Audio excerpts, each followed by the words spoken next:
দর্শক আসসালামু আলাইকুম। দর্শক, ঢাকার পথে যাচ্ছিলাম, সকাল 10টার সময় রওনা হয়েছি আমরা। অলরেডি দেখতেই পাচ্ছেন এটা national food village highway hotel and restaurant. Already দেখতেই পাচ্ছেন সকাল থেকে যে বৈরী আবহাওয়া এবং বৃষ্টি, ওরে বাপরে, মনে হয় 10 মিনিট থেমে থেমে বৃষ্টি হচ্ছে না, এই অবস্থা।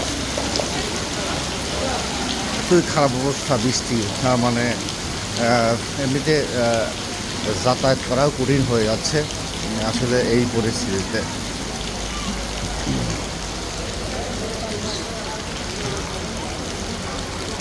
দর্শক আমাদের জন্য দোয়া করবেন, যেন প্রিয় বন্ধুরা দোয়া করবেন, কারণ এই বৃষ্টি আবহাওয়াতে আসলে গাড়ি ঘোড়া চালানোই কঠিন হয়ে যায়।